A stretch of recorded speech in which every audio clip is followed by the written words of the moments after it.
Bonjour à tous et bienvenue à votre café matinal. C'est une joie d'être avec vous, Chantal et moi, en cette journée que nous consacrons pour la prière. Le jeûne de la prière pour la journée, la prière avec vous. En commençant la journée, la prière avec des pasteurs de l'ACF, de l'Association chrétienne pour la francophonie. On a un Zoom avec eux pendant cette journée. Et de partout à travers le Québec, France, Suisse et Haïti se joignent à nous et on prie ensemble.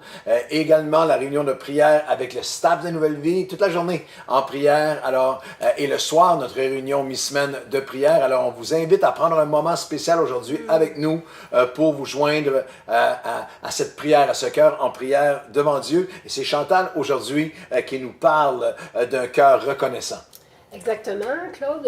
Comme moi, à chaque matin, avec mon café, alors que je m'assois pour prendre mon temps avec le Seigneur, j'ai un petit cadre qui me rappelle de commencer chaque journée avec un cœur reconnaissant. Et je crois vraiment que ce que j'ai à vous partager est tellement important, je dirais même puissant à pratiquer de façon quotidienne pour apporter un bien-être non seulement à nos vies, mais à notre entourage aussi. On veut tous se sentir bien, mais on veut aussi être une bénédiction pour les gens qui nous entourent. Et je lisais dans un article de la Harvard Mental Health Letter, la gratitude, la reconnaissance sont étroitement et systématiquement associées à un plus grand bonheur. La gratitude aide les gens à éprouver plus de sentiments positifs, à apprécier les bons moments, on veut tout ça, à être en meilleure santé, à surmonter les épreuves et à nouer des relations solides. C'est des études scientifiques. Et ce que fait aussi la reconnaissance, la gratitude, ça nous protège contre l'envie, l'amertume et l'impression que tout nous est dû. Et vous savez que d'avoir des sentiments de telle sorte peut nous éloigner des gens et même perdre des bonnes relations. Et ce qui est remarquable, c'est qu'avant tout article médical de la santé mentale, la Bible, la parole de Dieu, ce livre nous enseigne qu'en toute chose d'avoir un cœur reconnaissant. Notre Créateur, celui qui nous a créés, il sait ce qui est bon pour nous, il sait ce qui nous donne la paix, il sait ce qui va nous rendre heureux, qui va nous donner le bonheur. Et on ne réalise pas à quel point la gratitude est l'un des aspects les plus importants de la vie chrétienne. D'avoir cette attitude de cultiver ce cœur reconnaissant au quotidien va nous donner une capacité, la capacité à traverser les moments difficiles de nos vies. Parce que vous savez qu'on n'en est pas exempt. Il y en a des moments qu'on passe difficiles. Mais la reconnaissance, la gratitude vient changer notre perspective au moment où on fait face à l'adversité. Et je vais laisser lire Claude Charles Stanley, une citation que j'aime beaucoup. Une citation de Charles Stanley. Être reconnaissant ne signifie pas que nous ne tenons pas compte de nos tragédies, mais plutôt que, malgré elles, nous sommes conscients de notre espoir. Et c'est merveilleux, c'est très bien. Et vous connaissez sans doute cette expression qui dit « Thankful heart, joyful heart ». Un cœur reconnaissant est un cœur joyeux. Et c'est vrai, et c'est biblique. Dieu veut nous donner la joie.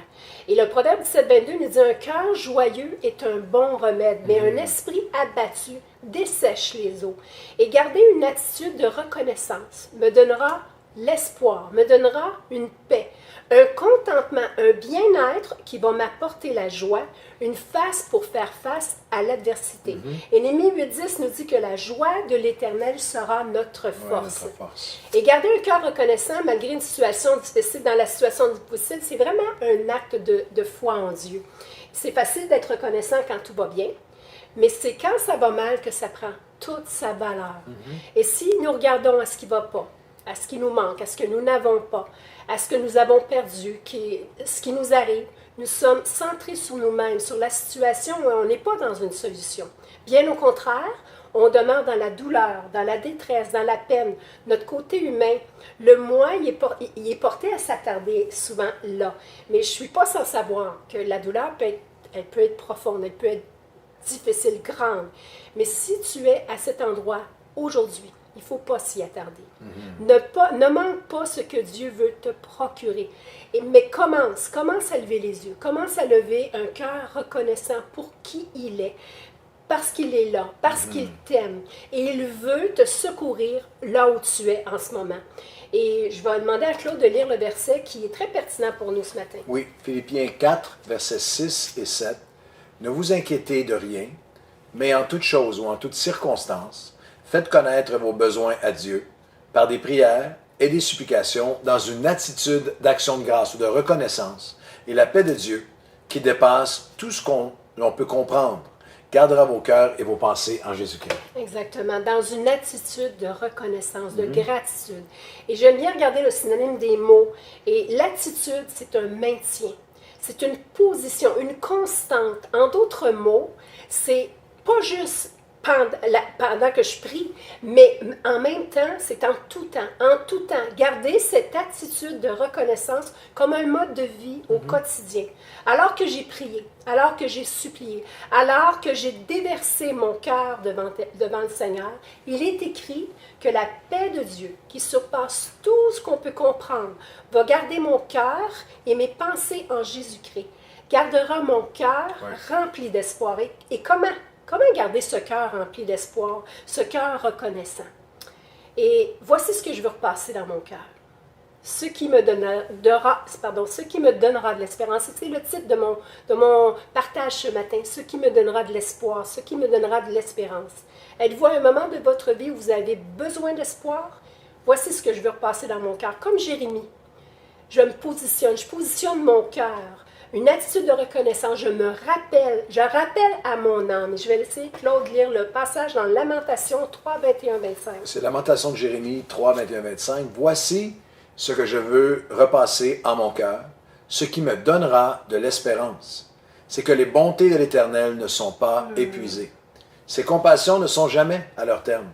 Elles se renouvellent chaque matin. Amen. Oh, que ta fidélité est grande. L'Éternel est mon partage, dit mon âme. C'est pourquoi je veux espérer en lui. L'Éternel a de la bonté pour qui espère en lui, pour l'âme qui le cherche. Amen. Ce qui me donnera de l'espérance. Éternel, tu es mon partage, dit mon âme. Tu es mon Dieu. En toi, je peux espérer. Je parle à mon âme. On doit chaque jour développer cette attitude qui consiste à encourager son âme, encourager mon âme. Cette capacité qui consiste à fortifier mon être intérieur en se rappelant les bontés de l'Éternel. Et la maturité spirituelle, c'est d'avoir un cœur reconnaissant, qui rappelle à son cœur et à son Dieu sa grandeur.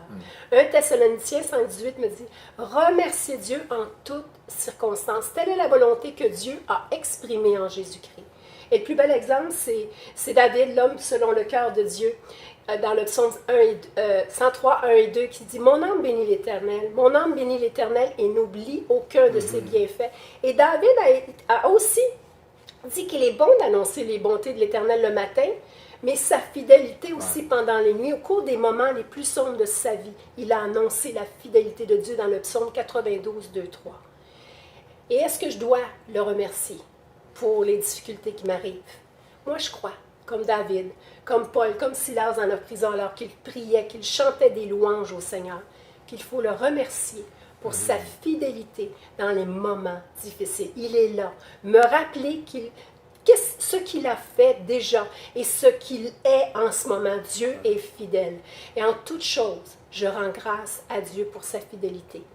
Parce qu'au travers de tout ce que nous traversons, et tu connais ce verset, Claude, Romains 8, 28, tu veux le dire? Nous savons du reste que toute chose, toute situation, toute circonstance concourt au bien de ceux ou celles qui aiment Dieu et qui sont appelés selon ses desseins. Amen. Pourquoi? Parce que le Seigneur va tourner tout à notre bien. Toutes les situations qui nous arrivent. Dieu va glorifier son nom à travers les situations et le Seigneur va s'en servir pour notre bien.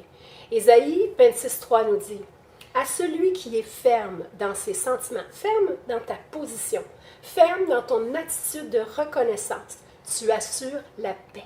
La paix parce qu'il se confie en toi. » Être ferme dans ses sentiments, ça ne veut pas dire que tu ne viens pas dans la prière avec tes peines, avec tes craintes, avec tes déceptions, avec tes douleurs, avec la détresse dans ce que tu vis, mais que tu regardes à lui et que tu t'attends à lui. Ce qui me donnera de l'espérance. Il y a une louange, il y a une gratitude, il y a une reconnaissance de ce qu'il fait et de ce qu'il est qui monte en moi. Un espoir, une confiance, une attitude de reconnaissance, ça garde ma foi active. Et ce qui me donnera de l'espérance, ce qui me donnera de l'espoir, il est le Dieu de toute consolation. Il comprend nos frustrations, notre découragement, nos angoisses. Et il veut nous relever pour qu'on puisse mieux le connaître, afin de se servir de nous pour annoncer aux autres sa fidélité, sa bonté et sa grandeur. Et en terminant ce matin, qu'est-ce que ça représente dans ma vie de tous les jours de cultiver ce cœur reconnaissant? Oui, la gratitude envers Dieu, oui, de prier, de m'attendre à lui, de louer son nom, mais la gratitude aussi envers mon prochain. Matthieu 22, 39 nous dit, « Tu aimeras ton prochain comme toi-même. » Et commencer à remercier le Seigneur au quotidien pour ton conjoint, pour ta conjointe, pour tes enfants, pour tes collègues, pour tes amis, pour tes parents. Et de les regarder comme Dieu les voit. Et d'avoir un cœur reconnaissant à leur égard, mais aussi de leur faire part. Et une gratitude envers soi-même. David dira dans le psaume 139, 14, 15, « Je te loue de ce que je suis une créature si merveilleuse, tes œuvres sont admirables, et mon âme le reconnaît bien. » Et ce qui me donnera de l'espérance, c'est que je dois parler à mon âme et faire attention de ne pas me dénigrer. C'est souvent facile de faire ça. Mais de me voir comme Dieu me voit, avec tout le potentiel qu'il a mis en moi, en toi, aide-moi, Seigneur, à me voir comme toi, tu me vois, et que je puisse te louer comme David. Et comme David et mon âme le reconnaît bien. Une gratitude envers tout ce que nous recevons et de bon chaque jour dans nos vies. Mon travail, mes vacances, mon toit, ma voiture, mes sports, mes loisirs, nos animaux de compagnie, on les aime bien, ils sont juste ici à côté. Ma santé, ma famille, tout ce qui me permet d'avoir un bien-être autour de moi. Le souffle de vie pour en profiter. En toutes choses, soyez reconnaissants. Ce qui me donnera de l'espérance, c'est ce que je dois me rappeler, repasser en mon cœur. En toutes circonstances, soyons reconnaissants. Merci beaucoup d'avoir pris le temps de m'écouter ce matin. Je vais céder la place à Claude, qu'on puisse prier ensemble. Ouais, on prie ensemble. Et vous invitez aussi peut-être vous donner un petit devoir. Avant la fin de la journée, prenez quelques notes. Arrêtez-vous un instant et voici maintenant des raisons pour lesquelles, des personnes passées, présentes, pour lesquelles vous devez être reconnaissant. Rappelez à votre âme toutes les raisons pour lesquelles vous avez d'être reconnaissant aujourd'hui. Seigneur, merci pour cette parole.